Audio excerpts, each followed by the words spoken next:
बेटियों के लिए अपनी माँ का आंचल सबसे ज्यादा ठंडा और छायादार होता है। ऐसा कौन सा दुख है, ऐसी कौन सी ख्वाहिश है जो बेटियां अपनी माँ से नहीं कहती।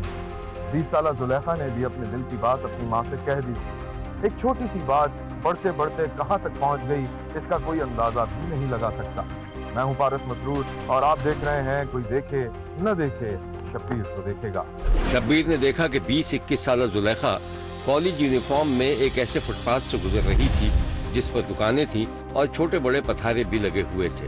ऐन उसी वक्त जब वो एक हेयर ड्रेसर की दुकान के आगे से गुजरी, हेयर ड्रेसर तौलिया झाड़ने के लिए दरवाजे पर आ गया। करीब था कि दोनों में टकराव हो जाता। जुलेखा पीछे हट गई और हेयर ड्रेसर, जो एक खूबसूरत नौजवान था, इंतहाई शाइस्ता अंदाज में माफी तलाफी करने लगा। सॉरी, मैंने देखा नहीं आपको, आपके कपड़े खराब हो गए हैं। जुलेखा ने हेयर ड्रेसर पर एक भरपूर नजर डाली जिसमें एहतजाज भी था और फिर वो आगे बढ़ गई। जुलेखा तो फुटपाथ पर आगे बढ़ गई थी और जब हेयर ड्रेसर दुकान में दाखिल हुआ तो गर्दन मोड़े देखकर देखने वाले कुछ लोगों में से उसका एक साथी भी मौजूद था। उसने 2 उंगलियां जोड़कर हेयर ड्रेसर को इशारा किया, गोया कह रहा हो कि यार क्या लड़की थी। ये यार क्या कंचा लड़की थी, बिल्कुल कंचा। शर्म कर शर्म, शरीफ लड़की थी बेचारी। कोई और होती ना तो शामत आ जाती। ओहो शरीफ, मैं तो कहता हूँ झूल जान के उसका घर चल जाए, उसका भेज दे। इससे अच्छी लड़की तुझे नहीं मिल रही। बाल काट बाल, भाईजान इंतजार कर रहे होंगे, जल्दी फ्री कर भाई को। हो गया भाईजान, ठीक है भाई। कितना पैसा होगा भाई? 200।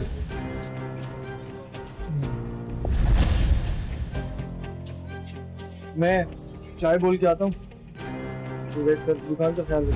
हाँ हाँ बोल दे, और जरा देख लियो अगले किसी चौक पे क्या पता खड़ी हुई हो, तेरा इंतजार कर रही हो। कल ध्यान रखना। ओके।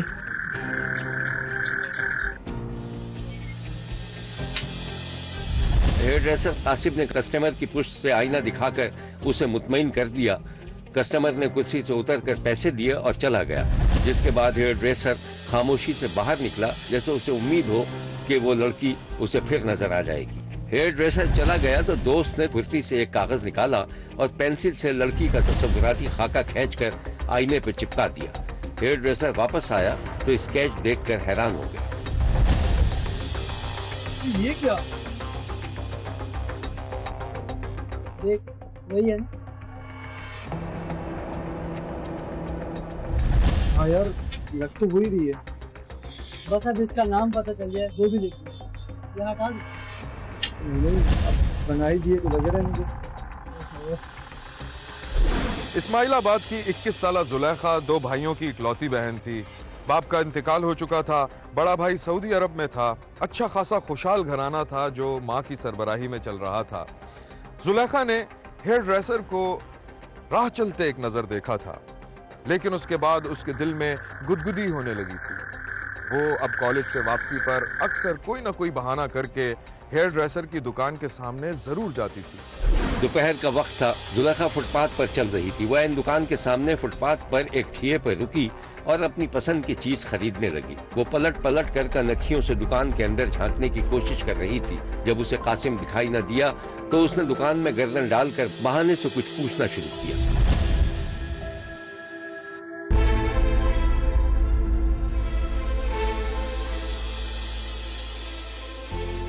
यहाँ पर एक फोटो स्टेट की दुकान हुआ करती थी। जी, ये 2-4 दुकान आ गई है। कोई काम था आपको? वो स्केच ने बनाया है, बहुत अच्छा है। नहीं, ये मेरे उस्ताद ने बनाया। ये दुकान भी उन्हीं की है। हेयर ड्रेसिंग का काम करते हैं, लेकिन उनका असल शौक स्केच है। Very nice. अच्छा, अगर मैं स्केच बनवाना चाहूँ तो वो बना देंगे? कितने पैसे लेंगे? पूछना पड़ेगा जी उनसे, वैसे वो आते ही होंगे अभी। नहीं, मैं फिर आ जाऊंगी। अगर आपके पास उनका नंबर है तो मुझे दे दे, मैं बात कर लूंगी। जी, मैं आपको कार्ड दूंगी। ये लीजिए, उनका कार्ड। कासिम नाम है उनका। एक्चुअली वो मुझे स्केच करने का बहुत शौक है, लेकिन अभी हाथ कच्चा है ना। तो वैसे आपने दुकान कहाँ बताई थी? बस ये 2-4 कदम आ गई है। ठीक है।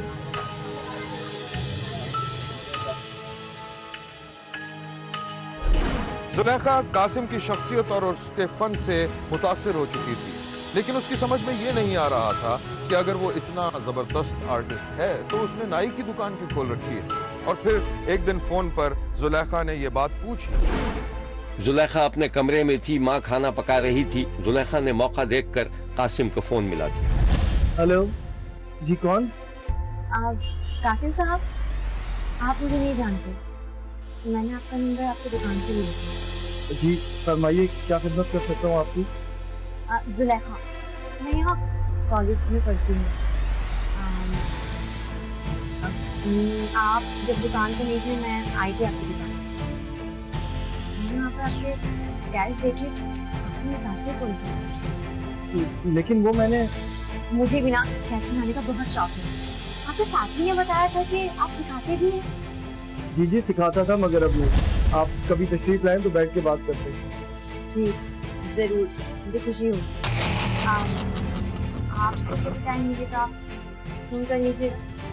एक बात बताइए, आप इतने अच्छे आर्टिस्ट हैं, तो ये ना हेयर ड्रेसर की दुकान? जी सब इसी बात पे हैरान होते हैं। क्या नाम बताया था आपने? जुलेखा। जुलेखा जी, जुलेखा जी। असल में बात यह है कि गेसू तराशी भी एक फन है, बस इसीलिए शुरू कर दिया। मैंने काफी खवातीन की गेसू तराशे हैं। अच्छा, वेरी नाइस। कभी आप भी मौका दीजिए, इंतहाई मुनासिब रेट है हमारे। जी जरूर, लेकिन मेरे बाल इस काबिल कहाँ? अरे क्या बात कर रही हैं आप? आपके बाल तो बहुत अच्छे हैं, बस जरा सी ट्रीटमेंट की जरूरत है। आपने कब देख लिया? अरे मैं तो जनरली बात कर रहा था, शहर की लड़कियों के तो बाल वैसे ही बहुत अच्छे होते हैं। थैंक्स जी। माफी, आप काफी वक्त ले लिए। कभी मौका मिला तो आपको दुकान पे करना है। सौ बिस्मिल्लाह, सौ बिस्मिल्लाह। कॉल खत्म करने के बाद वो बहुत देर तक कासिम के बारे में सोचती रही। कासिम जुलेखा की दोस्ती आहिस्ता आहिस्ता जुनून की हद तक इश्क में बदल गई। लेकिन उस जमाने में जुलेखा की माँ ने अपनी बेटी के लिए एक रिश्ता भी तलाश कर लिया था। जैसे ही जुलेखा को पता चला, उसने साफ इनकार कर दिया। एक दिन जुलेखा थकी हारी कॉलेज से लौटी तो माँ उससे लिपट गई। जुलेखा मेरी बेटी, बेटा मैं आज बहुत खुश हूँ। अरे अम्मा, इतनी खुश हो, लेकिन क्यों, क्या हुआ है? ये खुशी की तो बात है, इतना अच्छा रिश्ता आया है, इतना अच्छा लड़का मिला है, पढ़ा लिखा, समझदार, लंबा चौड़ा, पाकिस्तान आना, दुबई जाना, अरे पैसे की तो रेल पेल है उनके यहाँ। अम्मा, ये तो बहुत अच्छी बात है, लेकिन रिश्ता है किसके लिए? मेरी तो कोई बहन भी नहीं है। अब ज्यादा बन मत। तुम्हारे मरहूम बाप की रूह कितनी खुश होगी। जब तेरे भाई को पता चला ना, तो वो सारे काम छोड़कर भागा चला आया। तस्वीर दिखाऊं लाके? अम्मा, उससे पूछ तो लिया होता। हाँ, अब वो इतनी बड़ी हो गई है कि मैं उससे पूछूं। हाँ, इतनी बड़ी हो गई, जब तो आप ये शादी करवा रही हैं। अम्मा, मुझे कहीं और शादी करनी है, आप मना कर दें उन लोगों को।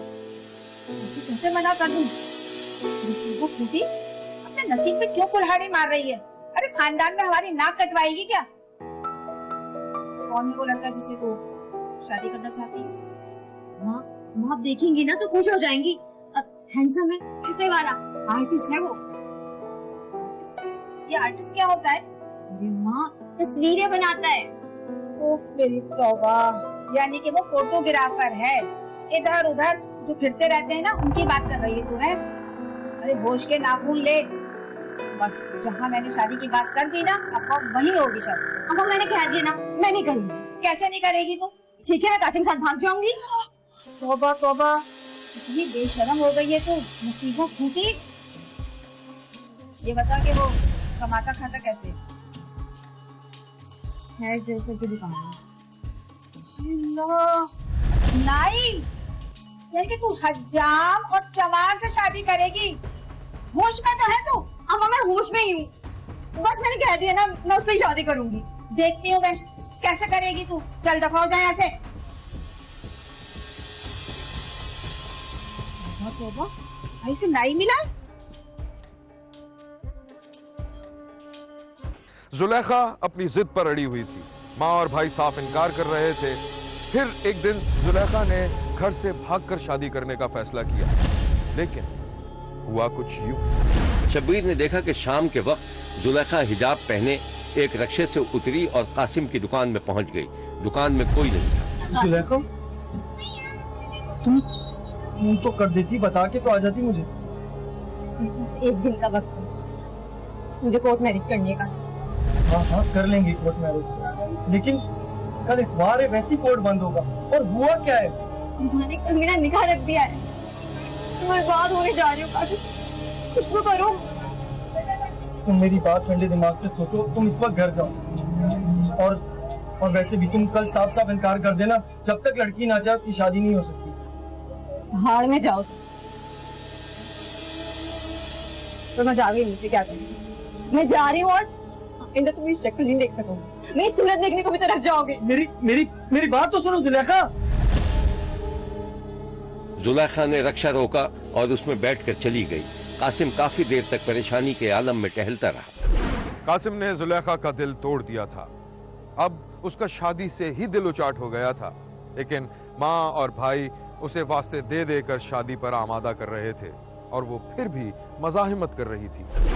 शब्बीर ने देखा कि जुलेखा दुल्हन के रूप में कमरे में बैठी थी और माँ उसके सामने हाथ जोड़े खड़ी थी।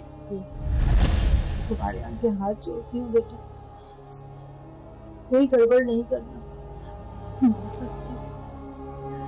बेटा मैं तो यही चाहती हूँ तुम अपने घर में आबाद रहो, खुश रहो। मैंने तेरे लिए अच्छा ही सोचा है। दुल्हन बन गई है, आपके और भाई की ख्वाहिश पूरी कर दी। अपने का हो या ना हो कोई फर्क नहीं पड़ता। हूँ जीती रहे मेरी बच्ची, खुश रहे। मुझसे कोई गलती हो गई हो तो माफ कर दो। मेरी दुआएं हमेशा तेरे साथ रहेंगी।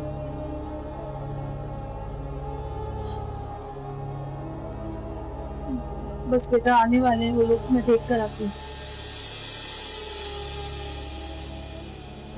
जुलेखा ने जबरदस्ती निकाह तो पढ़वा लिया था और माँ के घर से रुखसत भी होकर चली गई थी, लेकिन महीने 2 महीने में ही उकता गई और शौहर को छोड़कर वापस घर आ गई। माँ ने दरवाजा खोला तो बेटी उसके सामने खड़ी थी और वक्त था रात का।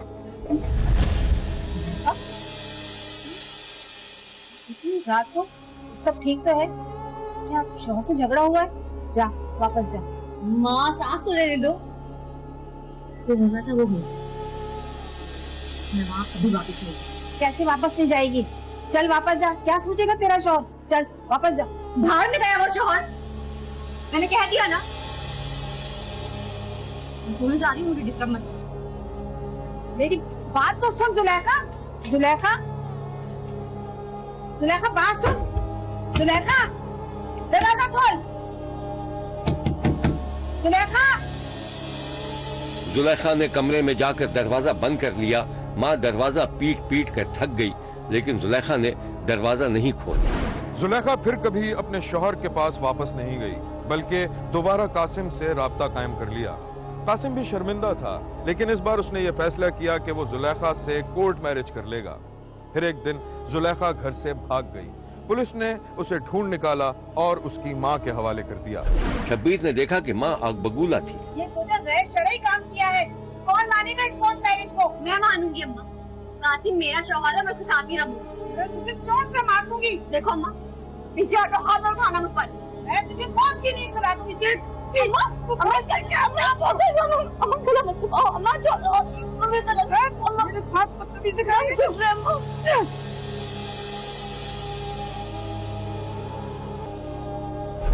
उस रोज जुलेखा की माँ ने उसका गला इतनी जोर से दबाया कि उसकी मौत वाक़ई हो गई। पुलिस ने जुलेखा की माँ को गिरफ्तार कर लिया। ये है वो महल्ला जहाँ जुलेखा रहती थी और ये है थाने के मनाजिर।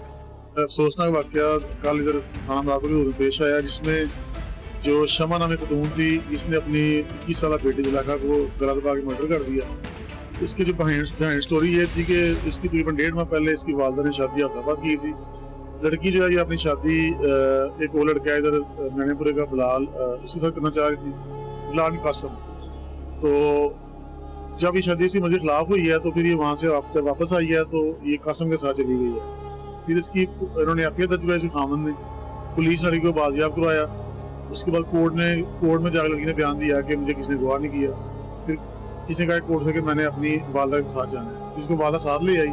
घर में आकर भी ये इसकी वालदा जी इसको भेजने पर सरार कर रही थी, तुम वापस वहाँ चली जाओ, लेकिन वो लड़की कह रही थी मैंने वहाँ डिवोर्स लेनी है और शादी मैंने उसी कासम के साथ करनी है। इसी बात दोबारा का झगड़ा हुआ तो इसकी वालदा ने इसका गलत बात से मर्डर कर दिया। मर्डर करने के बाद ये थाना आई, इसने कहा जी मैंने अपनी बेटी को मर्डर किया है। इसके शॉप पे हमने फिर जाके डेड बॉडी रिकवर की, फिर हमने पीएफआई टीम मंगवाई, वहाँ पे हमने डीएनए सैंपल लिए, वो लेडी को हमने अरेस्ट किया, एफआईआर दर्ज की और इसका डीएनए टेस्ट लाहौर से भी आज करवा दिया गया है। इसकी जो एफआईआर है वो पुलिस की नजर में दर्ज की गई है ताकि इसको मैक्सिमम सजा दिया जा सके। शब्बीर ने इस वाक़े को इंतहाई अफसोसनाक करार दिया है। ये कत्ल जानबूझकर किया गया था या हालात ने मां को कातिल बना दिया था, इसका फैसला तो अदालत ही करेगी। लेकिन जुलेखा की ये लाश देखकर शब्बीर को इंतहाई दुख हुआ। उसने एक शरई ख्वाहिश का इजहार किया था, लेकिन उसे अपनी तरह जीने का हक देने के बजाय उसे कत्ल कर दिया गया, और वो भी उसकी सगी मां ने। देखते रहिए, क्योंकि कोई देखे न देखे, शब्बीर तो देखे।